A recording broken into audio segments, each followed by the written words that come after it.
네, 이현준이라고 합니다. 반갑습니다.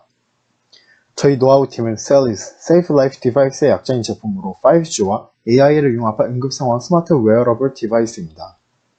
목차는 다음과 같습니다. 제한 동기, 서비스 기능, 서비스 구현, 시장성과 상업화 가능성, 끝맺은 말순으로 발표를 진행하겠습니다. 제한 동기입니다. 현재 환자의 이송 시간을 최대한 줄여 치료 골든타임을 확보하고 환자 상태 질환 중증도에 따라 맞춤형으로 진단, 처치 서비스를 제공하고 있는 사업이 진행 중입니다. 그러나 이런 프로세스는 구조대원 현장에 와서 구급차의 퇴원 후 일어나는 프로세스입니다. 구급차가 오기 전에 골든타임을 놓칠 수 있습니다. 심정지의 경우 환자가 정상 생활이 가능한 골든타임은 약 4분으로 4분 이후부터 뇌세포가 급격히 죽습니다. 그리고 10분이 지나면 생존이 불가능하다고 합니다. 다음 표는 구급차 현장에 도착하는 평균 도착 시간입니다. 전부 5분을 넘어가 골든타임 맞추기 어려울 수 있습니다. 그래서 저희 셀리스는 1분이 더 중요한 골든타임에 환자가 최소한의 도움을 받을 수 있도록 아이디어를 구상했습니다. 다음 서비스 기능입니다. 셀리스의 기능은 6가지로 이루어집니다. 자세한 기능과 사용자 이용 시나리오를 저희가 제작한 영상으로 시청하겠습니다.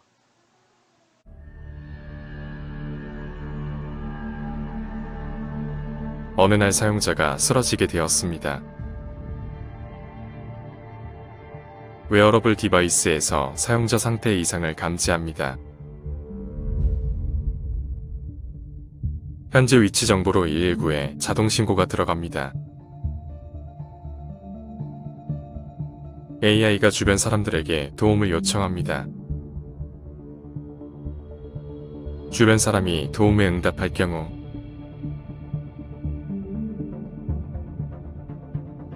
구급차 예상 도착 시간 정보와 환자의 이상 상태 정보를 전달 및 확인할 수 있는 방법을 제시합니다.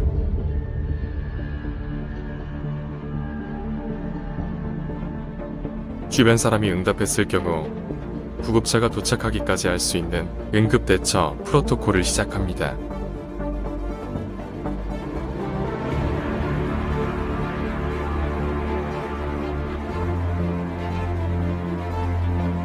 구조대원이 도착했을 경우 환자 상태 및 현재까지 실시한 응급대처 프로토콜을 전달합니다.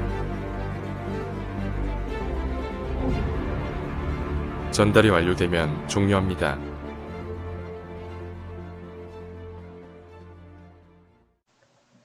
잘 보셨나요? 영상에서 보여드렸다시피 응급 환자 프로토콜은 다음과 같이 일어납니다. 셀리스의 장점으로는 4가지가 있습니다. 첫째, 이 서비스의 핵심은 응급 대처 방법을 모르는 사람이 외진 곳에 쓰러진 사람에게 AI 음성을 통해 접근하여 응급처치가 가능합니다.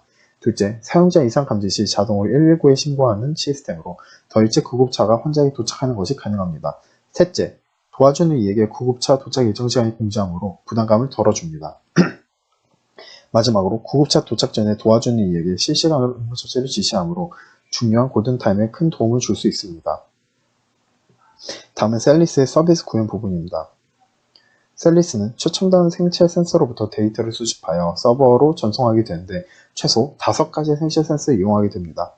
첫 번째로 비체열 방식인 혈당 센서를 이용하여 실시간 혈당 체크를 하는데 당뇨 환자와 같이 혈당 관리가 중요한 사람들의 필수적인 요소로서 모니터링합니다.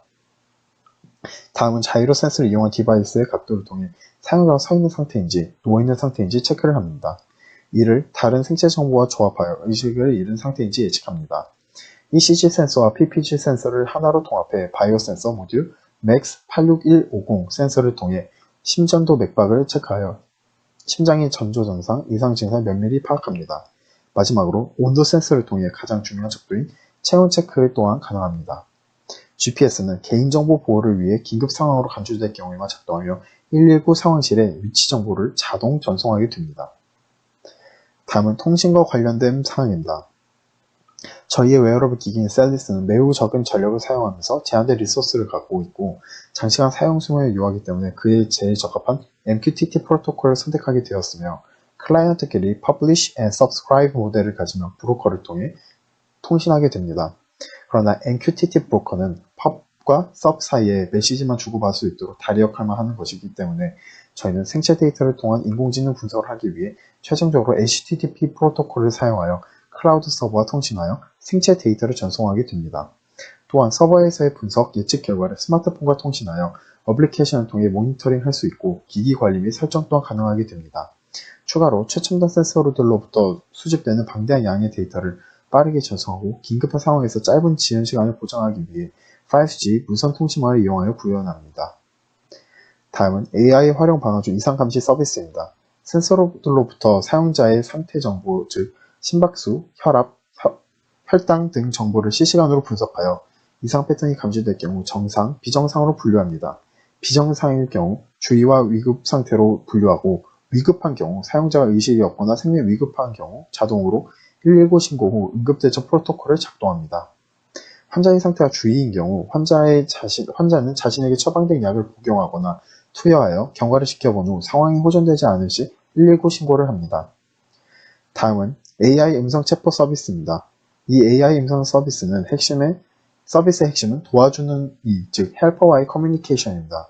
사용자 상태를 명확히 전달해주고 헬퍼와의 의사소통을 통해 심리적 부담감을 줄여주고 정확한 응급대처 방식을 인지하도록 하게 합니다. 보이시는 바와 같은 알고리즘으로 동작하며 응급조치가 어느 상황까지 진행되었고 환자 상태 변화가 어떻게 변화하였는지 파악하기 위해 커뮤니케이션 데이터를 저장합니다.